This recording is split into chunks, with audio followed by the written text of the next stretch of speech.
story behind Money Peach is that in the naive world of his, when he was getting ready to like make it a thing, and he was like, I don't know what a blog is, and he was going to start a website. He's like, goes on to look for a domain name. He's like, yeah, I'm going to talk about money. Money.com. And he's like, money.com isn't available. I'm like, yeah. Pretty sure that got swooped up a long time ago. You're listening to the Bar and Restaurant Podcast, where hospitality lovers come to listen and learn with expert David DiLorenzo. Now here's your host, the D-Lo. Hey, it's the D-Lo here, and on today's podcast we have Andrea Robinson. Andrea Robinson was on Fox News 10 for 14 years as a morning host, and today I'm bringing her story about how she got started and how her career went and all the different types of fun things that she got to do while she was on the news. We talk about her segment of Taste of the Town and how she got to experience a lot of different restaurants and restaurateurs. We talk about her Zen attitude, and we talk about what she's doing now as far as her YouTube channel that she has, but more importantly, the You Do You journal. And I'm excited to have you all listen about that.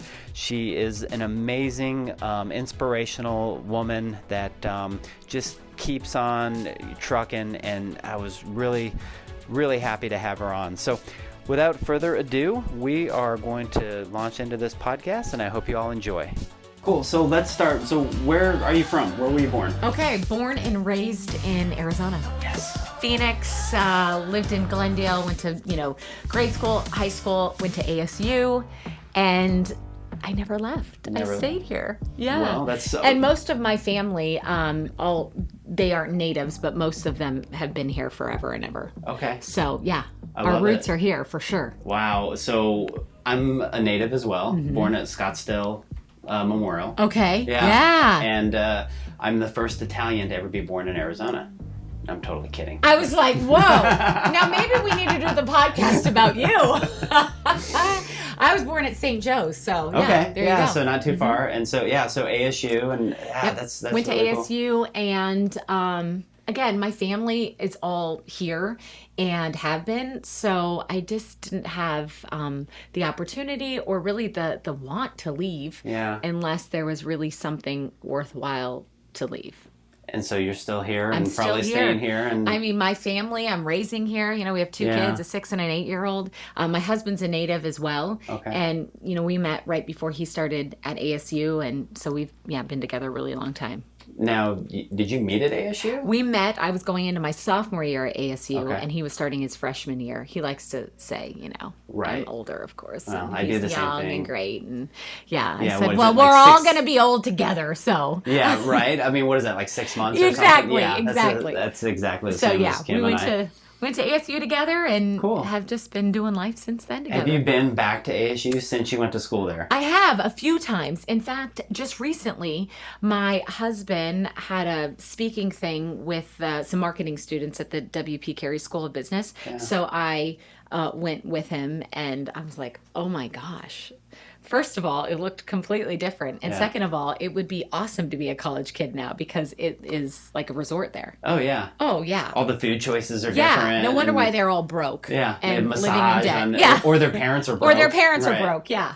Or their parents really loved them and saved a lot of money for them growing up, and they're paying cash for it. Completely. Yeah. So what was it? ASU took your money for what degree? So I got a degree in communications, and at the time there was still the Walter Cronkite School of Journalism, and I was in the Hugh Downs School of Human Communication. So that doesn't even exist any longer. And I got a degree in relationship communication, which really means nothing to anybody. But my senior year, spring semester, I had to do an internship, and it was totally up to us where we wanted to do it, what we wanted to do. And I definitely always had an interest in TV news.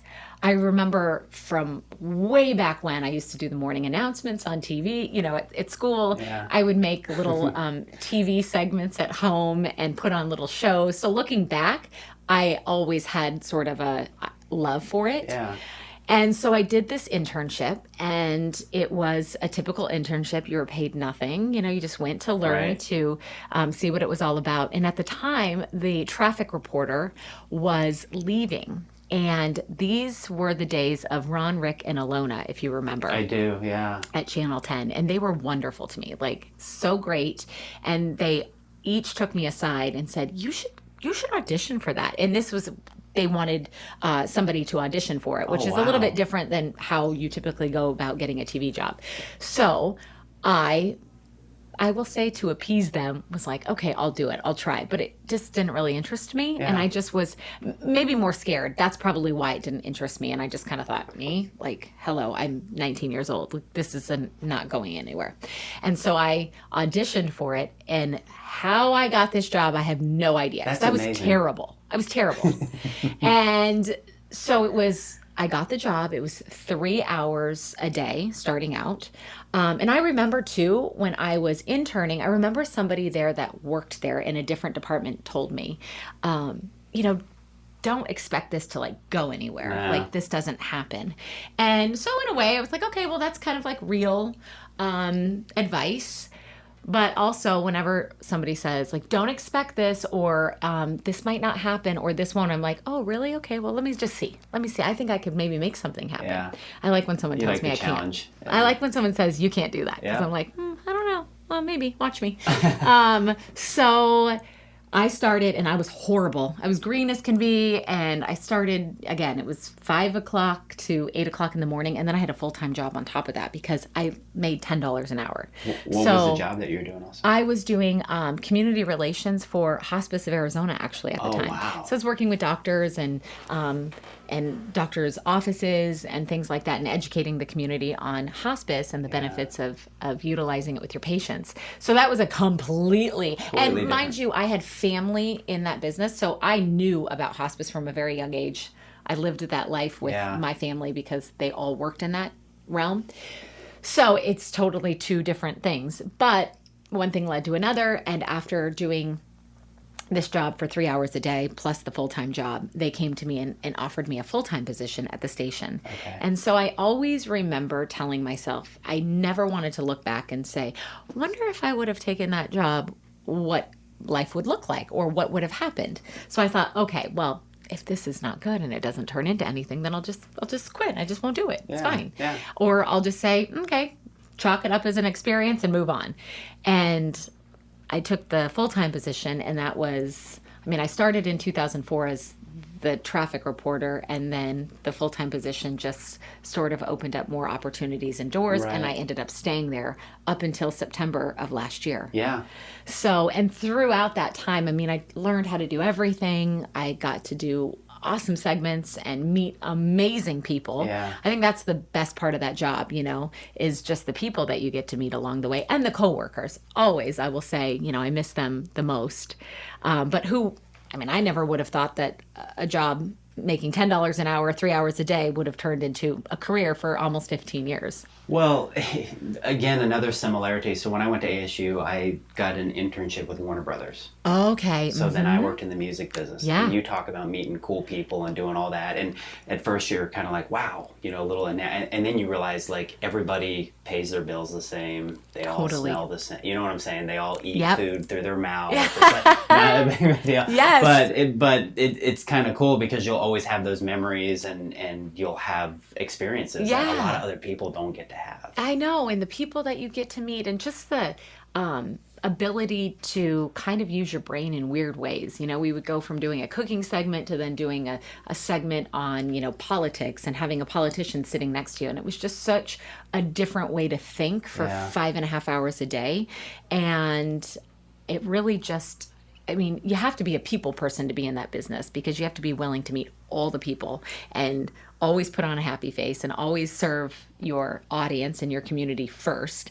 But it taught me so many things about myself and just people in general. Yeah, well, it's amazing to follow you and to get to know you, a little bit over the years. Obviously, you've known my wife, and she's done many segments, and I think I did like 1 or 2 segments with you too. But, life just goes by so fast, and you don't really get to know a person on a personal level other than what you read and may interpret it through, postings and online and that sort of thing. So let's get into how your husband did an on-air proposal. Yeah. I think that was cool when I had read about it. How were you feeling that day? Did you have any idea? No idea. And I hate surprises. I was always like the person that would go out and buy Christmas gifts for everyone and then, tell them what they were getting. Because I just I couldn't hide the excitement. And I hated surprises. I hated being surprised because I like to control all the things, which that's a whole different topic that I'm learning to not control all the things.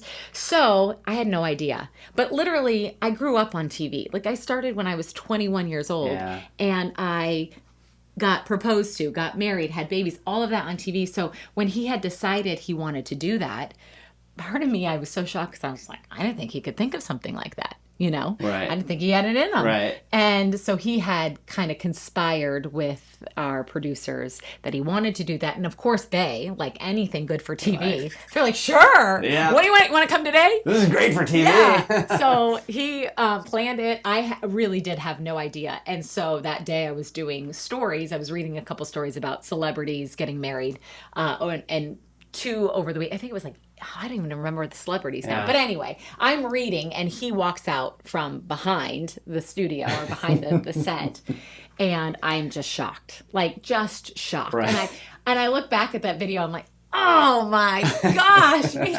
One, we look like we're babies. And two, I was just something that I can't even put into words because it was such a wonderful day. It was such a special day, but it was a day I totally did not expect. And you all had been obviously dating for a while, and you knew it was coming, but just not. 7 years it took him.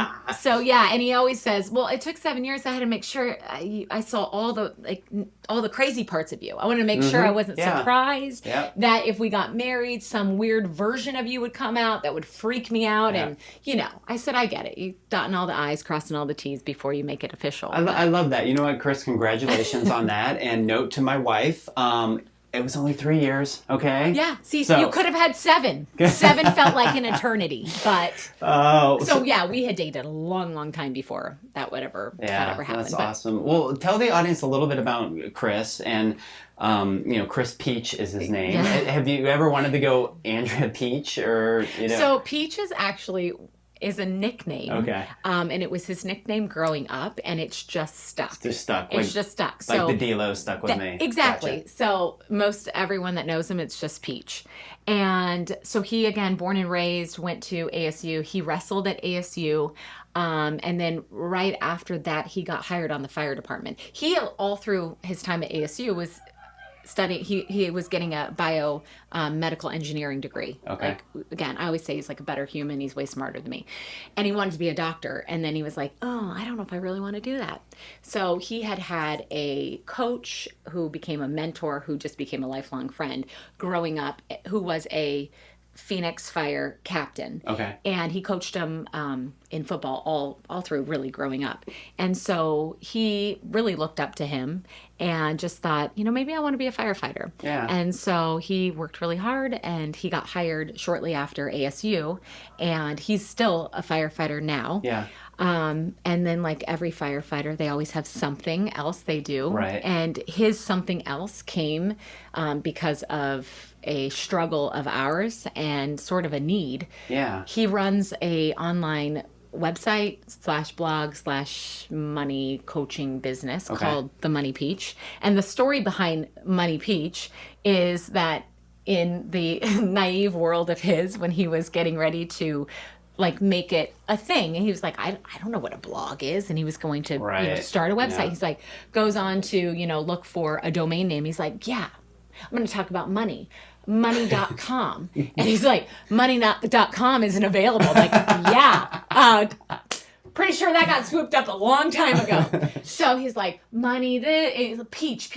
Everyone calls me Peach. Money Peach was born. I love it. But Money Peach was born because we back in 2011, we lived way above our means. And it wasn't just like 1 year of doing that. We just really were never taught how to manage money and become good stewards of our money. And so we, like a lot of people in America, because there's a debt problem for a reason. There's a reason why most people can't write $1,000 check at the drop of a hat. We lived well above our means. We both had great jobs and decent income, but we spent like we had triple that or quadruple that. And we thought we deserved to have brand new cars. We deserved to have a big house. And we deserved to have the new dress. If it cost $200, I deserve it. I get up early. And so we lived like that. And we were $52,000 in debt when we had a moment of me with a baby at the grocery store, and my cards just kept getting declined. And I was on TV, so people started to know me, and so that was embarrassing. And of course I came home pissed off at him because I'm going to blame him first. Right. So that opened up the door to our debt-free journey. And through that, we completely scaled our lifestyle. We completely turned things upside down. He started, in college, he had a pool route, so he would clean pools as college income. So he's like, well, I know I can do that, and I can work overtime too. So here we are. I'm driving him around neighborhoods. We're putting, we would go on Google Earth to see where pools were in the back yards of people's homes, and then we would go to their houses. Brilliant. And he would knock on their door, and if they answered, he would kind of give them a spiel. And here I am driving him around with the baby in the back. Carter, our son, was just a baby. And so that helped to bring in some income to start paying off the debt. So we worked really, really hard, paid off that debt in about 7 months. And then we were like, we will never go back to living like that. And that was just the start of it. Just getting out of debt is the start of it. And then we started to get really clear on what we wanted our life to look like one day. And we did not want money to be the fight, the cause of everything awful in our life, which it is to so many people. And so we made that commitment, and it was not an easy road. I hate making it, I'm kind of speeding up the story, but I hate making it sound like I was on board to get out of debt and say no to things. Like I was the worst. I felt like it was him pointing fingers at me. You spent too much at Target and this and that, but it wasn't. It was once we both got super self-aware, we were able to get on a plan together, and we became this team. And when we realized we're working at the same thing here. We're the team. We're a team. And and so that's how Money Peach really was born out of that, because we became the weird friends that were like no to vacations, and we weren't the like, oh yeah, Sunday fun day, let's go, expensive dinners like we used to be. Let's go buy bottles at the club. I'm still driving my 2013 Kia with 165,000 miles on it. We drive new old cars. That's awesome. And so we're going to live like that forever. But people started asking, well, what are you doing? And so we started, we would sit at our kitchen table at night with friends that would come over, and we would show them what we were doing and how we were doing it. So we knew there was a need. And there was a need for somebody to say it in a very basic way. We didn't need over your head terminology, like basic budgeting. It's 5th grade math, but we're never taught this. No. It's like the one thing that everybody should be taught how to, and a lot of people aren't. It's creating a new habit. And you know how long that takes. It takes and it's consistent. 27 days by some people's standards, but and then it's consistency, because just like with anything, like you can go on a 30-day challenge to do whatever, but if you go back to eating crap, then you're going to feel like crap and gain weight again. If you go back to using your credit cards in a way that would harm your goal of getting out of debt, then you're never gonna get to the goal. So that's where really Money Peach has become. The fact that you were in debt and you got to see that personally and understand it and feel the pain and be embarrassed at the check stand and all that stuff together. There was a reason for that. And looking back, it's sometimes you have to get far away from the time to see the clarity of that and the reason why you went through that. And so now I see it, and I see that there was a bigger purpose for all of that. And hindsight's always 20/20. Like we wish would have known this when we were, 18 years old. Of course. But it's just the way it happened to be. Well, we're all going to live longer Yes. because we're eating good Yeah. and we're being organic Yeah. and we're not stressed about money. So instead of being 80, we're going to be 130. So therefore, that's okay. It's okay. No, that's great. And I would love to talk to him someday, just on the basis that I think a lot of my listening audience, in the hospitality business especially, you've got, young restaurant owners, you've got young chefs, you've got people that are just starting that are making mad tips and they're going and they're blowing it on either bottle service or just ridiculous cars or the $30,000 millionaire, that sort of thing. Yeah, we were there. We were those people. So that would be a really cool talk with him if he's up for it. We can would certainly talk about absolutely. that. Let's talk about, we talked about a little bit of time of your news, and I don't want to dredge too much on that because I know it's, your past. I know you loved it. I know it was fun. But let's talk about what your day was like then, compared to what it's like now, what some of your favorite segments were, and then let's get into Taste of the Town. Yeah.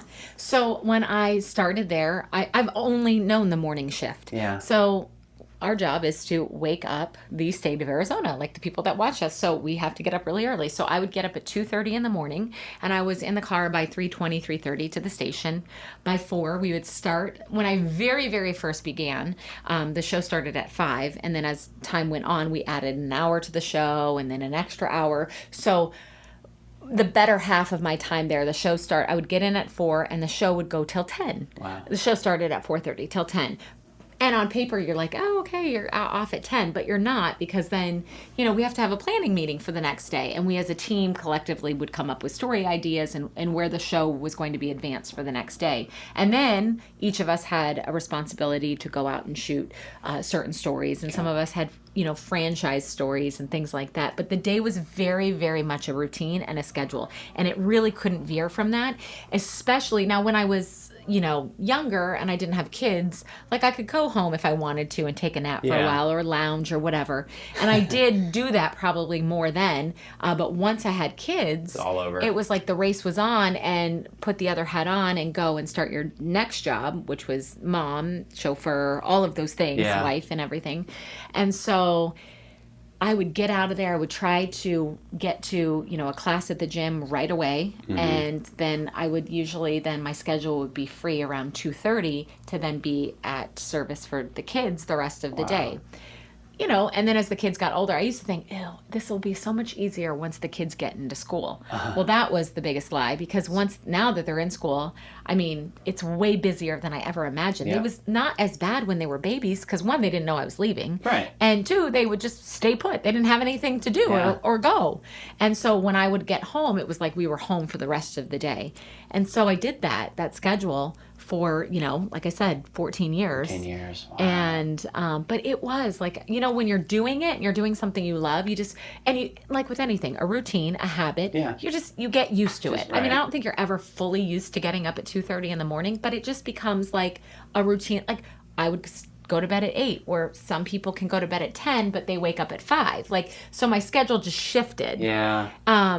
But it definitely it's hard on your body after a while, because it's just not super natural to wake up at that time. You're going to bed sometimes before it even gets dark, like in the summer, and then you're waking up before it's even light. And I would trick my kids, before they could tell time, I'd be like, oh, it's late, we got to get to bed, coming with mom, and it's like 4:45. I'm like, well, they can't tell time yet. Well, then they started being able to tell time, and that all went out the window.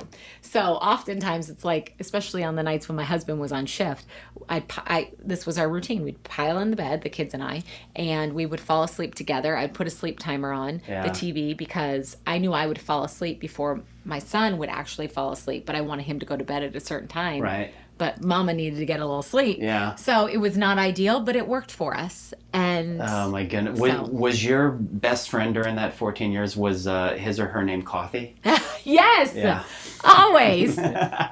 Well, talk to the audience a little bit about Taste of the Town. Some of your favorite restaurants, some of your memories, experiences, places that may still be open today that you really enjoyed. Hands down, favorite segment I ever got to do, and it really became my segment, like that I would get to do. And so we would shoot, one day a week, and we would go and we really tried to find locally owned restaurants, because the big chain restaurants don't need our help. No. But mom and pop do, and those are the stories that are the most fun to tell. Yeah. And it was just so great because, you would leave work and you had a long morning show, and it was work, but it never felt like work. I'm like, we're in a restaurant talking to somebody about their passion. Getting food. They're feeding us. Right. But and I would just light up in these segments because just food makes people happy, right? It brings people together. For sure. It will always be a bonding thing for everybody. And sitting around a table with people and having a conversation. And oftentimes we would shoot the segment, and the segments, we could shoot them in an hour and 10 minutes. So we had extra time on the end. Yeah. And my photographer, whoever it was, and I would get to sit and talk to the owner and eat and just really get to know them even more. Yeah. It's so hard because there's so many restaurants that we did, that I don't even think I could pick like a favorite.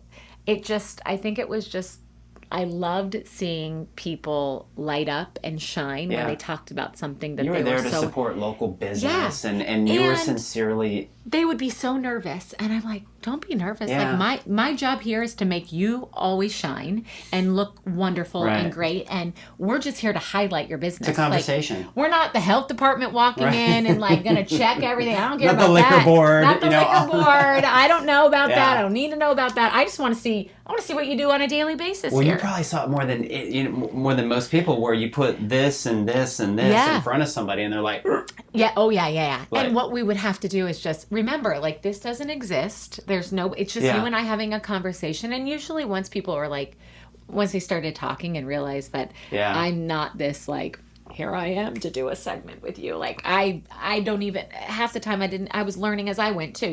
When I said I went to ASU, I didn't learn to be a journalist. Right. Like I learned on the job. And so I always was just me. And I'm like, I like people. Yeah. And this job is great for people, because if you like people and you like talking with them and learning about them and connecting with them, that's what we got to do. And so a segment like that just made people happy. And everybody seemed to love that segment. It would air on Fridays, and it was perfect because, the weekend, you don't want to cook. You want to like find a new place to go check out. For sure, yeah. And we were able to show off some great spot in the Valley for people to, and the greatest thing with that segment were the owners would say, oh my gosh, our weekend was the best we've had. People would see it, and it would drum people up, and they would come in, and so that's the icing on the cake. Well, and it makes you feel good, because it's like, good. wow, I was I able to help. Yeah. What's the inner circle secret of these restaurants being able to get on? Is it these PR firms that come and pitch? It's just you find them? So we have lots of, a lot of them, pay to have PR representation, which is great. And sometimes we'll find them like that. But my favorite ways are either like I would just drive in my neighborhood and find a place, or a coworker would say, oh my gosh, and they put a menu on my desk. You have to check this place out. Do a segment there. So it was really, a lot of it was word of mouth. Yeah. People, and some of these owners, bless them, they were so brave and awesome, and they would send an email and say, I don't know if we're big enough to do a segment, but like we have this new spot and we're doing this. And just that alone, I'm like, I want to come support you, because you were brave enough to send an email. You don't have representation. You don't have somebody that's sending that out for you. That's cool. In PR, people are awesome, because they would always find us great places that they believed in and loved. So it was a combination of all of that. Yeah. Okay. Well, that's definitely good. It gives hope to those that, And I still, to this day, like, though I'm not there anymore, the station's goal is always to show off new, wonderful local businesses. And so I always encourage them, like, I still get, messages. I have this restaurant, do you know? I'm like, send the email. Send it to this producer. And if they feel like it's a fit, they will call you. And I think you absolutely should promote yourself and market yourself. Right. No one else is going to do it for you. News bulletin. The news is always looking for stuff. Exactly. It's just help them out. Yeah. No, for sure. So if everything is Money Peach certified and you guys are okay with going out to dinner, Yeah. do you like to stay within a 5-mile radius of where you live? Yeah, Or? sometimes I definitely get caught up in my circle. I think we all do at you this know, age. It's and like- we, years ago when we started doing a budget, we cut out all eating out for a Yeah. while, or it was very Okay. minimal. And because we had to have sacrifices to get to where we needed to be. And so now, even now, we don't eat out a ton.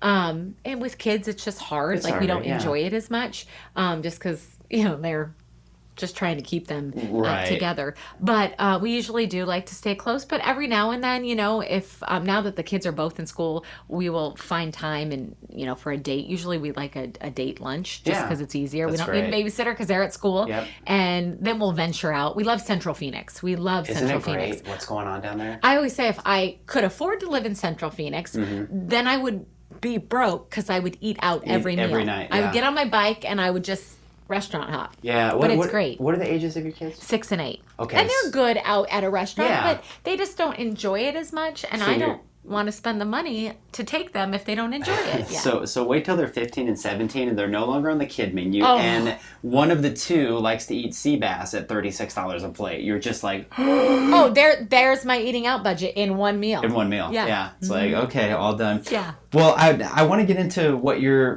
doing now. Obviously, you had a long, awesome, successful career at the news. You left September, what was it, 26th? September 26th. Yeah. So like 7 months ago. Yeah, 7 months ago. It was- And so now, I know you have a YouTube channel. You're doing Money, Sex, and Kids. Yeah. Yeah. Tell us a little bit about that. So the YouTube channel kind of started right after I left. Let me get back up a little bit. Yeah. So the decision to leave was not like an easy decision. It wasn't like a quick, okay, yeah, I'm leaving my career, leaving my job. That was probably 2 years in the making. My contract was up, but about a year before that I really had to start thinking, and I first and foremost felt like I was missing out on so much with my kids. Yeah. When you're not there in the morning and you're not there to start their day and you give that responsibility to somebody else, like eventually you just feel like you're not enough, and I wanted to be enough for them. And what was happening is I would serve everybody else, and then by the end of the day when they needed me the most, I had just such a depleted version of me to give them. And so it wore on me heavily. And so there was a long process and I look back and I think, like, our debt-free journey probably always supposed to happen for a reason, because to make a decision to leave a career, finances have to be in check. Like, sure. You can't just say, I'm going to leave my job and figure it out. Like, that's just not how I work. Right. Like, I have deep faith, but deep faith also comes with being responsible too. And like, not just like, okay, I have a family of 4 here to support and half of our income now just went away. Yeah. So I look back and I thought, okay, all of that happened for us to be presented with the idea of making this decision. And making a big decision like that becomes a little easier when that part of life is not a struggle Right. or stress. So, I mean, it was a lot of prayer, and it was a lot of like lists, pros and cons, what I'm giving up to leave and what I'm gaining. Yeah. And the gaining list kept trumping what I was losing. Yeah. And I was just too at a point where I just wanted to be there. I wanted a flexible schedule, and I wanted to be able to show up first for them, and then anyone else I could have time for, but first for them. So that all came into I can see the emotion just in your yeah, eyes when you talk about it. Yeah. I just knew, like, there's just, for once in my life at that time, my head and my heart aligned. Yeah. And that doesn't happen much in life. No. But that was a decision I just felt it was needed. And once I made it, I was still scared. I remember getting tons of emails. Well, aren't you scared? Well, yeah, I'm human. Of course I'm scared. But I'm less scared because I know that on the other side of the fear is this like crazy amount of confidence and courage that I just don't know I have yet, but I'm going to find it. Right. And so Money, Sex, and Kids, when I left, I didn't have an open door to walk in. So I think that's too, a lot of people leave something and they're like, oh, there's something bigger and better. Yeah. There wasn't, but I was okay with that. You had to build your own house. Exactly. Yeah. But I knew that I started looking at closed doors, and I was like, okay, well, right now, like, everything's closing, and it means that there's no more room for me here. So I'm going to walk forward, and something else will happen. And if not, I'm just going to learn to be really good with where I am right now and serving my children first and my family first.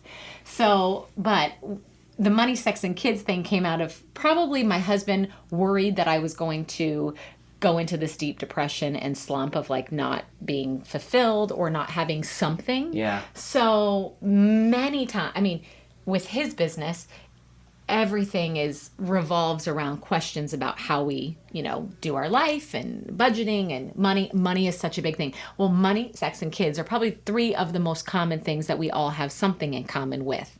And it touches everything in our life. So we just started being super honest and real and authentic in these conversations. And a lot of the topics came from what people were asking us. Yeah. And we just turned it into something like that. And right now I will say that it's taken a little bit of a back seat because everything else we're doing is really taking up our time. Yeah.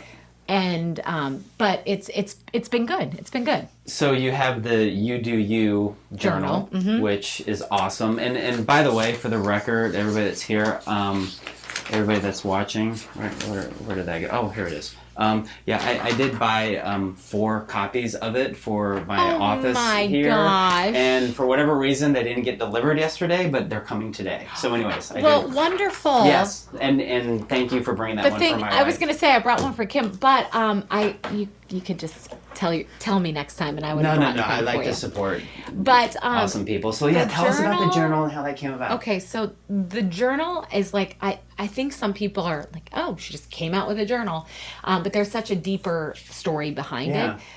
Again, about 2 years ago, when there was some really heavy things I was dealing with personally, I think a lot of times you look at a person and on the outside you're like, oh, they got it all together. They got a job, they got kids, they got everything. She's superwoman. But I was at a point where like the outside looked shiny and bright and the inside was dark and gloomy. And just a lot of messy things in my head. So I took the step to start seeing a therapist because I just didn't like the way I didn't like anything. I didn't like that feeling. At the time, my husband, who is, again, way better of a person, way better of a human, he had started this morning routine.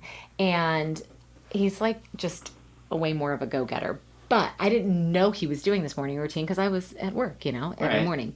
And so he had started this like meditation and journaling and just a really nice intentional way to start the day. Yeah. Well, I was off one day and he woke up before me and I come downstairs and I'm not kidding. I tell this story all the time. He's sitting in an awful bathrobe that only a wife could love him in. And I'm like, he's got headphones on. What in the hell is he doing? So I asked him, and he was like, oh, and he's always really even keeled, but he just even seemed more sort of at peace and just like even all the time. Yeah. And he had been doing a pretty nice morning routine consistently. Yeah. And so I asked him about it, and of course I was like, oh, I don't have time for that. And he's like, threw this at my face. He's like, oh, you don't have time? It's like, you have 24 hours in the day, just like Oprah does. I was like, you just threw Oprah in my face? That's great. And so, literally the next day, now, I had been gifted a gratitude journal from a dear friend of mine, and it literally sat on my nightstand because I just was like, I don't have time for this. Right. And so the next day, partly because I didn't want my husband to keep growing without me, I thought, okay, I'm willing to try this, and I'm going to try to be consistent, but I'm not going to be perfect because chasing perfection left me depleted and exhausted, and it's just not going to work. So I started it, and what I did was slowly but surely started to establish this morning routine of gratitude. And that, along with working with a therapist, my mindset really started to change. Now, it was not overnight. I'm just speeding up the story. It took time. Right. But what happened is I stopped reaching for my phone first thing. I stopped looking at social media first thing. I stopped opening up an email first thing. And I went right to that. Before my brain could even start negative Nancy playing the stories in my head, before I started comparing, before I started down the doom and gloom black hole of whatever. Right. And it started to change me. I started to be able to deal a little bit better with the feelings that I was feeling. So the gratitude thing and the journaling thing was a big part of my life, and it probably helped to get me to the point of making a decision to also leave my job, the 2 years that I practiced this. So when I left, Chris and I, again, he's always pulling out things out of me to just keep me moving forward because he knows that I can get easily stuck and then I get negative and then I think, oh, what was I doing? Why did I make the decision to leave all You're that? human. So exactly. Yeah. And he pulls me out of that. And I said, he started talking about it. He's like, the journal practice is such a part of you. Why not create your own?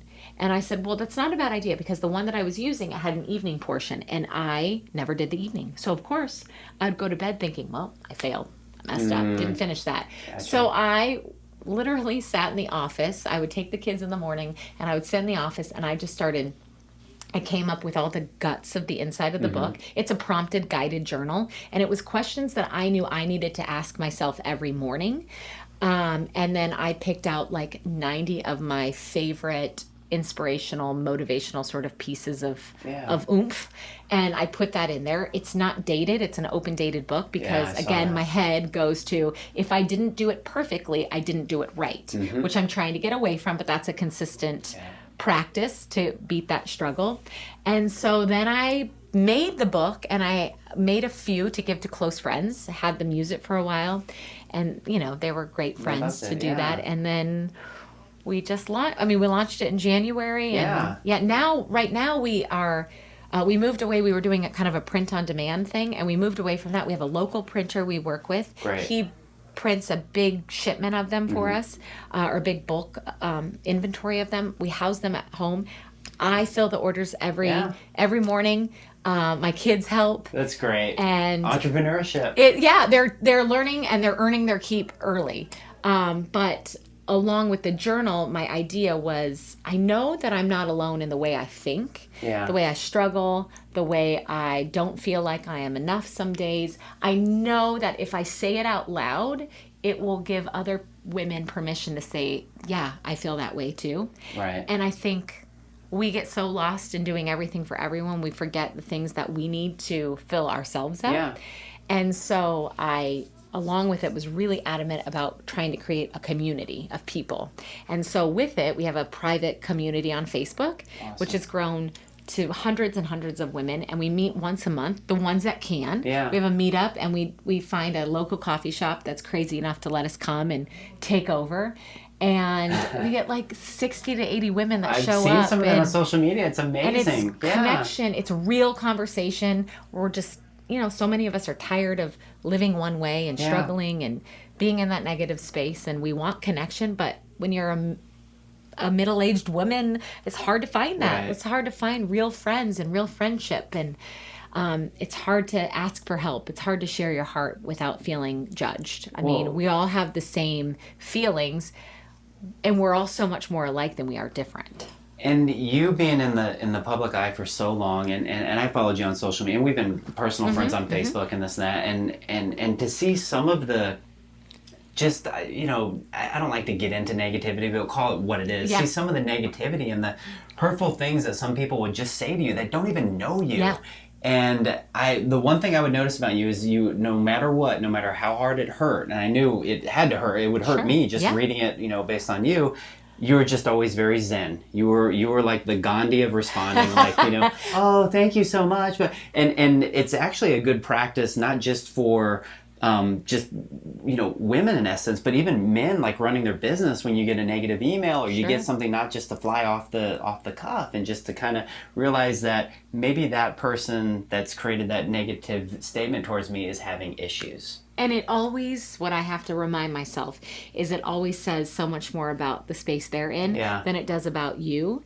And it's learning to give that grace to people that you just, I'm human. I don't want to give it to them because I don't want to like them because of what they said about me. But part of me has to realize that I know when I don't love myself or when I feel negative about myself, it is projected on everyone.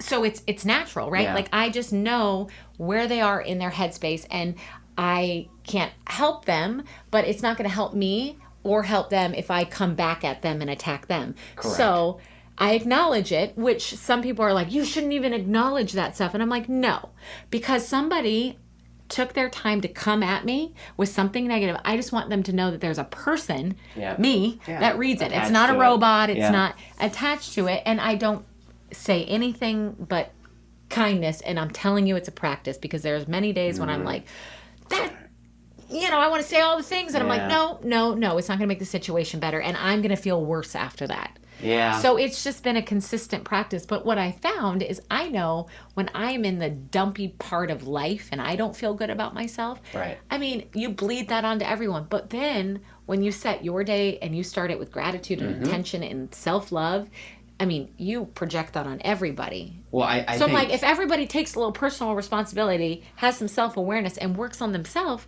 like, that's naive to think, but I'm like, I think that could change a lot of people. It would be a happier world. It would be a much happier world. And I'm really sure, being on the news, all the shit that you would see that would just put you in a downer, because it's just like car wreck here, murder here, this and that. It's like, holy crap. So, to kind of step away from that, or step away all the way, and then be more in a Zen place and create something where people can be happy. And business owners that are listening, like, it starts with you. The minute, and I have to realize this every time I walk into my office, if I'm in a really bad space, all of a sudden everybody's looking at me and they're like, oh boy, what's going on with him today?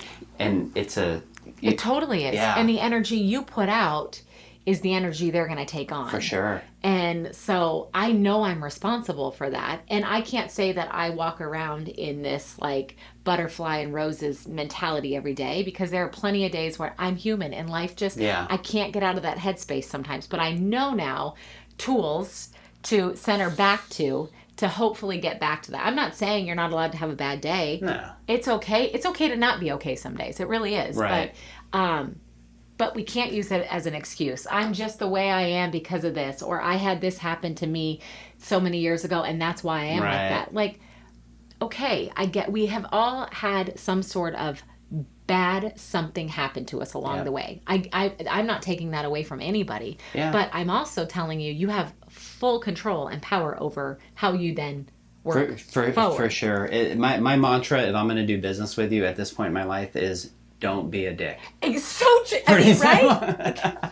Be a nice human. Be a nice human. Like, let's just try, So, anything besides the journal? Anything in the future going on as far as? We're just the journal community. We're just growing, and awesome. We have plans to roll out some new journals that are a little bit different and more specific to certain people's needs that we've kind of taken on and realized that other people want and need. So that is something bigger picture we're working towards. A dear friend of mine who just aligns so well with me, she and I just put on our very first sort of women's event in April.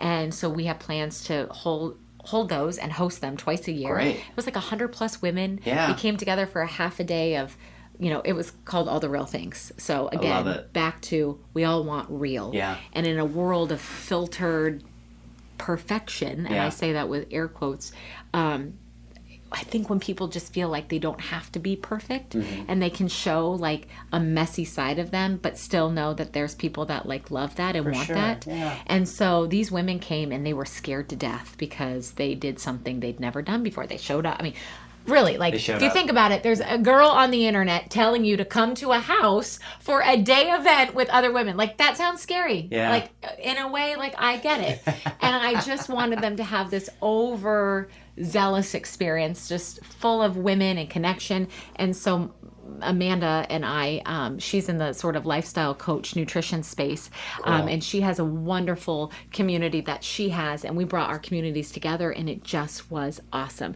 Women left with new friendships. They left with something to take home, like tangible things to work on. Yeah. And so we're excited to do another one. We'll do another one in November. Okay.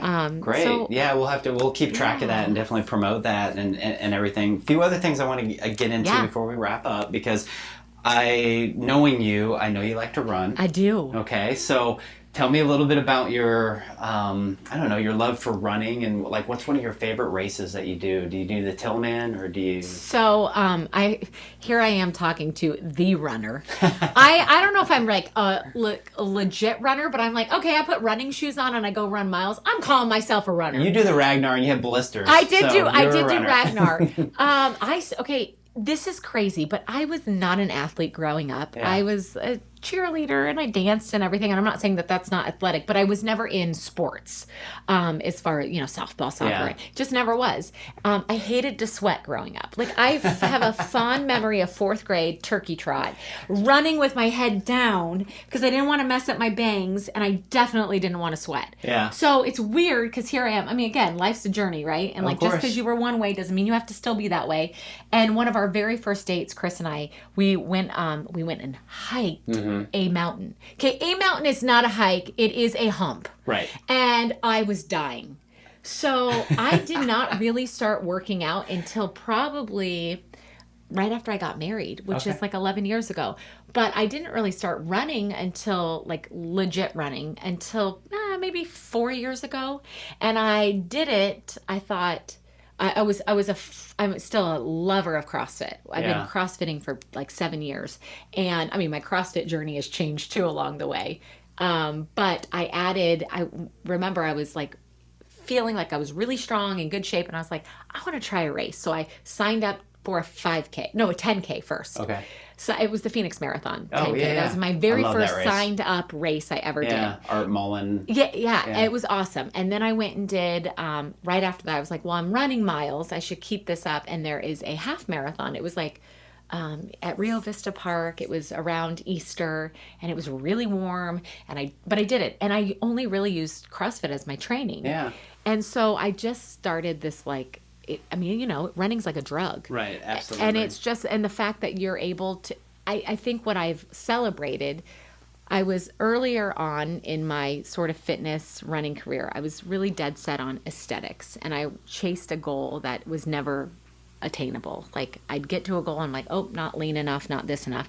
And so, so what has happened, which is a good thing, I've really regressed back a little bit. And now I'm just like, I just run to run. And I sign up for races. And the last half marathon I did in, I don't know when it was, January, it was not my fastest, but it was like my best because my headspace was the best it's ever been. Yeah. And I didn't look at a picture of me after the race and say, oh, you should have done it faster, you could have been leaner, right. Oh, your legs look big. I didn't pick myself apart. That's great. And so now it's just like, I just run to run, and it's fun in the morning to get up when the weather's nice. And so nice. And I love running like a race with people, but I really love running alone too. So do I. I just love to be alone. I don't have to like keep up with someone. I put my earbuds in. It's like a meditation, right? It is. And you think so much when you run. Your creative brain is in. I always tell people, if you want to be creative and you want to think of great ideas, go run. Go for a run. Because all of a sudden you're flooded with them, and it's a matter of getting home really quick and writing it all down. Yeah. But I love the hot chocolate race. That's one of our favorites to do. It's like a 15K. Yeah. It's just a nice mileage, 9 miles. It's not crazy. I always say, like, right now I have no desire to do a full marathon. I've done halves, and I feel good with a half. Like, I recover halves fine. Are great. They're perfect. The next day I feel good. The day I do it, I feel good. And the San Diego half's great. The rock and roll out here is great. Yes, rock and roll I did a couple of times, and it was awesome. That's cool. Right now I'm just going to celebrate that I have a body that lets me run. Well, I'm going to bug you to get you on the trails for next season. I know. Yeah. That is one thing I think you'll I think you'll love it. And there's no snakes during that time of the year, okay. So you'll be good. Okay, so just a couple more quick fire questions for you before we have to go our separate ways. Your morning ritual now. What is it? Okay, so I wake up at a more decent time, 5 o'clock. Yes. With the exception, if I have to get to the gym earlier, then I'll get up at 4:30. But 5 a.m. is my wake up time. I wake up first. Don't check the phone. Coffee. I get my journal. I journal. I usually do some sort of devotional. Cool. I have to admit, even with Chris meditating, I have not gotten into the meditation space yet. I haven't. Baby steps for me, but the routine that I've developed is nice. So I like to have 45 minutes to an hour alone. Good. And there's something nice about drinking coffee alone. I just don't know Right. what it is, and no one talking to you. And then the kids now, Yeah. my responsibility is to get them up and fed and all of that. But it gives me at least a good start to the day to get and then sometimes if that 45 minutes to an hour yields time, then I'll start in on emails and things like that. But I usually wait to do any of that until the kids are off to school, and then I feel like I've shown up well for them, and now I can concentrate for several hours while they're at school on business and all of those kinds of things. But That sounds like a great morning. it's a beautiful morning routine. It's quiet. I hate to say it, but I don't turn the TV on in the morning. Right. It's such a distraction for all of us. And guess so that's a good sometimes I point. feel a little lost. Yeah. And sometimes I do at the end of the day need to turn it on to like regroup and make sure I'm like living in the world and know what's going on a little Right. bit. But it just hasn't become a part of our morning routine as much anymore. I didn't realize how demanding kids are in the morning. Yeah. And this is a shock to us all. So we're really learning this routine together again because we've never had the time together. You've really just gone off and started a new life for yourself. Yeah. And even though the past is not anything bad, negative, No. or indifferent, it's just not. It's part just of what you do different. anymore. It's just Yeah. different. That's all it is. Do you ever go back to the station? Or? I have not been back. I mean, I still keep in touch Yeah. with, some of my friends there and everything. Yeah, and that's cool. Yeah. So, if you don't necessarily want to get into the meditating now, I will make a suggestion. Gardening is awesome. really? I love gardening. So I have a garden delo segment, which is horrible. It's like Facebook Live of me gardening. But if you like to garden, Now I'm drink going your to go coffee, binge watch on your Facebook water Lives. plants, it's like meditation. Okay, It's okay. great. Okay. So what is or was or will be, let's just say, your favorite concert coming up, or one that you've seen? What's your? Goodness, that is Are you good. a country girl? Yeah, You are. yeah. Okay.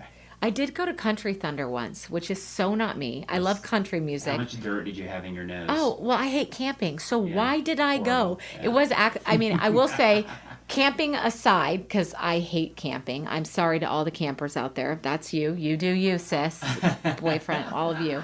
But it was like amazing to have Yeah. the best of the best all in one. The bad thing is I don't go to it. I did go to Paul McCartney once, and that probably hangs Very right cool. at the top of the list. Very cool. Yeah, Paul Perfect. McCartney. I'm going to Okay. go with that. Well, I think I know the answer to this. Coffee or wine? Oh, coffee for sure. Yeah. But I do love a nice glass of wine too. Okay. I love something crisp on a summer day, and when it's cold, I love something, a heavy Cabernet or something like that. All right. And then, can you drive 55 or you can't drive 55? Well, who are you? If you're asking my husband, I'm the worst driver ever. If you're asking me, I think I'm fantastic at it. Uh-huh. I might drive a little fast. Okay. And I might curb check every day, and I might run into things often. I'm not a great driver. Excellent. That's why we drive old cars. Right. Yeah. You But don't- I you don't have always to worry fess about up to it because I'm like, he's going to find out. So I always take a picture of what I did, Yep. and I'm just like, sorry. Sorry. It's okay, right? And like, you can park in the very front of anywhere. You don't have to Yeah. park all the way back. Yeah, You have exactly. this, expensive Yeah. Mercedes. no, exactly. No, that's great. So yeah, I'm probably not the best driver, Very well. but I'm owning it. Yeah, there's somebody in my family. But anyways, we won't get into that. Well, this has been amazing. Thank you so much for spending the time with me. And before we leave, where can everybody, find you? And I'll put it in show notes and all that. But what's the best way to? So AndreaRobinsonTV.com is where you can find everything as far as the journal is concerned. And then, of course, on social media, it's just Andrea Robinson TV on Instagram and on Facebook. And yeah, I'm there. And Beautiful. Everybody go find her, follow her, go buy her journal. And some really amazing stuff that she's doing. She's an amazing person, and we're really blessed to have her here today. So thank you. thank you. Peace out. Appreciate you.